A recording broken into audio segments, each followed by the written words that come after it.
আজকের কাজগুলো দিয়ে গেছে চাকদা থেকে, একসাথে 4-4টে ব্লাউজ পিস। নমস্কার সবাইকে, আমি নেহা চলে এসেছি নতুন একটা ভিডিওর সাথে। এগুলোর কাটিং করা যাক। মাথা খাটিয়ে কাজ করতে গেলে মাথা তো একটু চুলকাবে। পিসগুলো এত ছোট যে আমি ব্লাউজ কী করে বানাবো সেটা নিয়ে খুব টেনশনে পড়ে গেছিলাম। ভয়ে ভয়ে ভগবানের নাম নিয়ে কাজটা শুরু তো করে দিলাম। তবে এখানে দুটো ব্লাউজ মোটামুটি ঠিকঠাকই ছিল, কিন্তু আর দুটো ব্লাউজে প্রচণ্ড ছোট ছিল কাপড়। তো অনেক কষ্টসৃষ্টে ব্লাউজগুলো তো বানিয়ে ফেললাম। ব্লাউজগুলো সবগুলোই ছিল এয়ার গলা, গলাতে পাইপিং ছিল, বোম্বে কাট ছিল, সামনে গ্লাস হাতা ছিল। আর এই ব্লাউজের কালারটা দারুণ ছিল।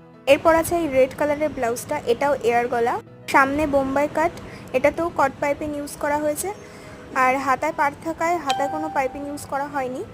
এই ব্লাউজটার ডিজাইনটা আমি এর আগেও করেছি, এটা আমার খুবই ফেভারিট একটা ডিজাইন। সবগুলো ব্লাউজের সামনে কাটিং একই ছিল, তবে এটার পেছনে একটা আই মোটিভ ডিজাইন করা হয়েছে। এটায় কোনো রকম বিট বা পাইপিং ইউজ করা হয়নি। এর কালারটাও অসাধারণ ছিল। এবার আসি শেষ ব্লাউজটার কথায়, এটাও বোম্বে কাট, পেছনে ইয়ার গলা, বিট ইউজ করা হয়েছে। তো এই হচ্ছে আজকের 4-4টে ব্লাউজের ডিজাইন। তোমাদের কেমন লাগলো অবশ্যই কমেন্ট করে জানাবে। আজকের মতো এইটুকুই, দেখা হবে নতুন একটা ভিডিওর সাথে। টাটা।